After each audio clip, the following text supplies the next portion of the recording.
قرآن پاک سمجھ کر پڑھنے والوں کے لیے ایسے ایسے راز کھلتے ہیں جو نہ پڑھنے والوں کے لیے ایک سوالیہ نشان ہی بنے رہتے ہیں۔ اللہ تعالیٰ قرآن پاک سے ہماری محبت کو اور بڑھائے۔ معزز سامعین، ہمارا روزانہ کا لیسن صرف 5 آیات پر مشتمل ہوتا ہے۔ اگر آپ کنٹینیو روزانہ کی بیس پر 5 آیات سن کر ذہن نشین کر لیں اور اس کو اپنی زندگی میں اپلائی کرنا شروع کر دیں تو انشاءاللہ آپ کی زندگی لازماً چینج ہوگی۔ السلام علیکم ورحمۃ اللہ وبرکاتہ۔ ہمارا آج کا لیسن نمبر 3 جو ہے یہ آیت نمبر 11 سے لے کر 15 آیات پر مشتمل ہے۔ اس میں ہم لفظی ترجمہ اور مختصر تفسیر سمجھیں گے۔ اعوذ باللہ من الشیطان الرجیم۔ میں پناہ مانگتی ہوں اللہ تعالیٰ کی شیطان مردود سے۔ بسم اللہ الرحمن الرحیم۔ شروع اللہ کے نام کے ساتھ جو بڑا مہربان نہایت رحم کرنے والا ہے۔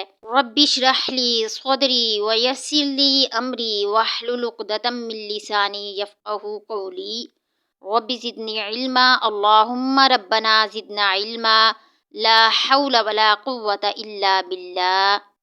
اللہم صلی وسلم علی نبینا محمد۔ وَإِذَا قِيلَ لَهُمْ لَا تُفْسِدُوا فِي الْأَرْضِ قَالُوا إِنَّمَا نَحْنُ مُصْلِحُونَ۔ وَإِذَا اور جب قیل کہا جاتا ہے لہم انہیں لا تفسدوا نہ فساد پھیلاؤ فی الارض زمین میں قالوا تو وہ کہتے ہیں انما صرف نحن ہم مصلحون اصلاح کرنے والے ہیں۔ اور جب ان سے کہا جاتا ہے کہ تم زمین میں فساد نہ مچاؤ تو وہ کہتے ہیں کہ ہم تو اصلاح کرنے والے ہیں۔ اس سے مراد یہ ہے کہ جب تم نے محمد صلی اللہ علیہ وآلہ وسلم کو اللہ کا رسول مان لیا تو اب ان کی ٹھیک ٹھیک پیروی کرو، ان کے پیچھے چلو، ان کا حکم مانو، تو جنگ کے لیے نکلو۔ ان کی طرف سے تقاضا آتا ہے تو مال پیش کرو، اور اگر تم اس سے کتراتے ہو تو پھر جماعتی زندگی کے اندر فتنہ و فساد پھیلا رہے ہو۔ وہ کہتے ہیں ہم تو اصلاح کرنے والے ہیں، ہم تو صلح کرنے والے ہیں، ہماری نظر میں یہ لڑنا بھیڑنا کوئی اچھی بات نہیں ہے، ٹکراؤ اور تصادم کوئی اچھے کام تھوڑے ہی ہیں، بس لوگوں کو ٹھنڈے ٹھنڈے دعوت دیتے رہو، جو چاہے قبول کر لے اور جو چاہے رد کر دے۔ یہ خواہ مخواہ دشمن سے ٹکرانا اور جنگ کرنا کس کے لیے؟ اور اللہ کے دین کو غالب کرنے کے لیے قربانیاں دینے، مصیبتیں جھیلنے اور مشقت برداشت کرنے کے مطالبے کاہے کے لیے؟ الا انہم هم المفسدون ولکن لا یشعرون۔ الا سن رکھو، انہم بے شک وہ، ہم المفسدون وہی فساد کرنے والے ہیں، ولیکن اور لیکن لا یشعرون وہ شعور نہیں رکھتے، نہیں سمجھتے۔ یاد رکھو یہی لوگ فساد پھیلانے والے ہیں لیکن انہیں اس بات کا احساس نہیں ہے۔ یہی تو ہیں جو فساد پھیلانے والے ہیں، اس لیے کہ محمد صلی اللہ علیہ وآلہ وسلم کی دعوت تو زمین میں اصلاح کے لیے ہے۔ اس اصلاح کے لیے کچھ آپریشن کرنا پڑے گا، اس لیے کہ مریض اس درجے کو پہنچ چکا ہے کہ آپریشن کے بغیر اس کی شفا ممکن نہیں ہے۔ اب اگر تم اس آپریشن کے راستے میں رکاوٹ بنتے ہو تو در حقیقت تم فساد مچا رہے ہو، لیکن تمہیں اس کا شعور نہیں ہے۔ یہ بات واضح ہو رہی ہے کہ شعوری نفاق اور شے ہے، جبکہ یہاں تذکرہ جو ہے نا غیر شعوری نفاق کا ہو رہا ہے۔ وَإِذَا قِيلَ لَهُمْ آمِنُوا كَمَا آمَنَ النَّاسُ قَالُوا أَنُؤْمِنُ كَمَا آمَنَ السُّفَهَاءُ أَلَا إِنَّهُمْ هُمُ السُّفَهَاءُ وَلَكِنْ لَا يَعْلَمُونَ۔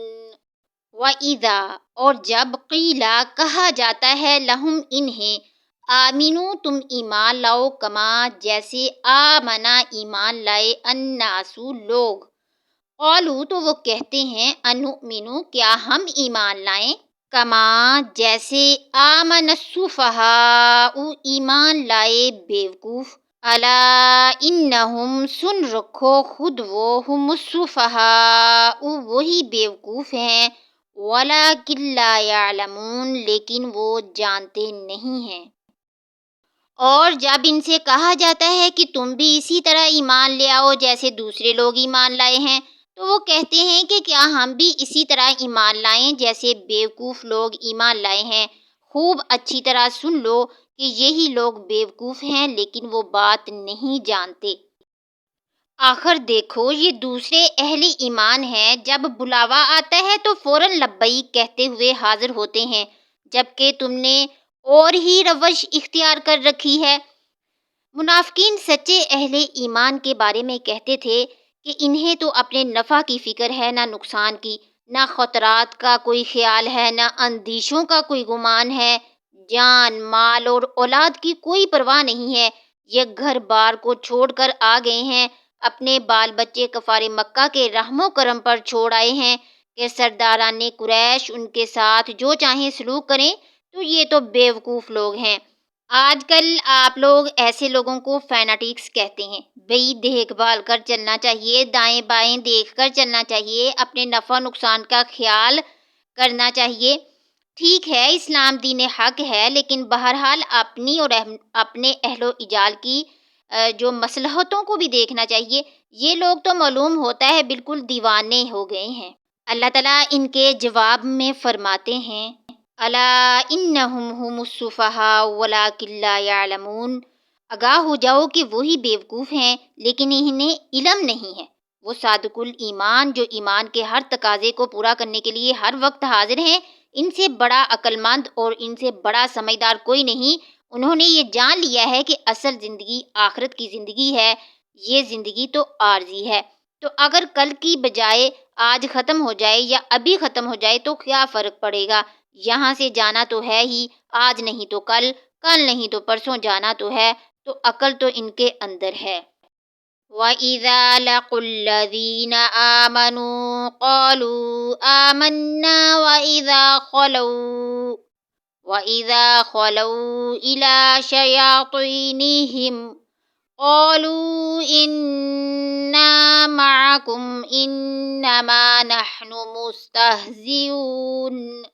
وَإِذَا لَقُوا اور جب ملتے ہیں، الَّذِينَ آمَنُوا جو لوگ ایمان لائے، قالوا کہتے ہیں، آمنا ہم ایمان لائے، وَإِذَا اور جب خَلَوْا اکیلے ہوتے ہیں، إِلَىٰ پاس شیاطینہم اپنے شیطانوں کے، قالوا تو کہتے ہیں، اِنَّا ہم معکم تمہارے ساتھ ہیں، انما محض نحن ہم مستہزئون مذاق کرتے ہیں۔ اور جب ان لوگوں سے ملتے ہیں جو ایمان لا چکے ہیں تو کہتے ہیں ہم ایمان لے آئے، اور جب یہ اپنے شیطانوں کے پاس تنہائی میں جاتے ہیں تو کہتے ہیں کہ ہم تمہارے ساتھ ہیں، ہم تو مذاق کر رہے تھے۔ اپنے شیطانوں سے مراد وہ سردار ہیں جو ان منافقین کی سازشوں میں ان کے سربراہ اور رہنما کی حیثیت رکھتے تھے۔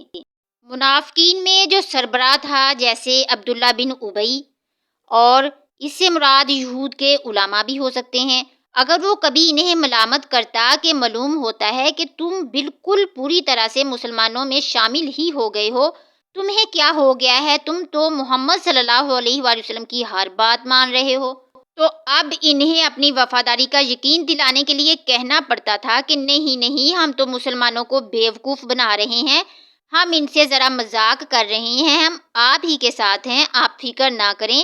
منافق تو ہوتا ہی دو رخا ہے، نفق کہتے ہیں سرنگ کو، جس کے دو راستے ہوتے ہیں، نافقہ کے بل کو کہا جاتا ہے۔ گوہ اپنے بل کے دو منہ رکھتا ہے، اگر کتا شکار کے لیے ایک طرف سے داخل ہو جائے تو دوسری طرف سے نکل بھاگے گا، تو منافق بھی ایسا شخص ہے جس کے دو رخ ہوتے ہیں۔ سورۃ النساء میں منافقین کے بارے میں کہا گیا ہے، مذبذبین بین ذالک لا الہ ہؤلاء ولا الہ ہؤلاء، یعنی کفر و ایمان کے درمیان یہ منافق لوگ مذبذب ہو کر رہ گئے ہیں، نہ ادھر کے ہیں نہ ادھر کے ہیں۔ اللہ یستہزئ بہم ویمدہم فی طغیانہم یعمہون۔ اللہ یستہزئ مذاق کرے گا یا مذاق کرتا ہے، بہم ان کے ساتھ، ویمدہم وہ ڈھیل دیتا ہے ان کو، فی طغیانہم ان کی سرکشی میں، یعمہون وہ بھٹک رہے ہیں، اندھے بنے پھرتے ہیں۔ اللہ ان سے مذاق کا معاملہ کرتا ہے اور انہیں ایسی ڈھیل دیتا ہے کہ وہ اپنی سرکشی میں بھٹکتے رہیں۔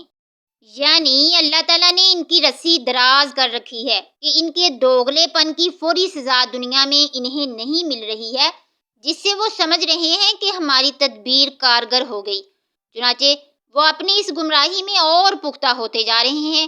آخرت میں انہیں ایک دم پکڑ لیا جائے گا۔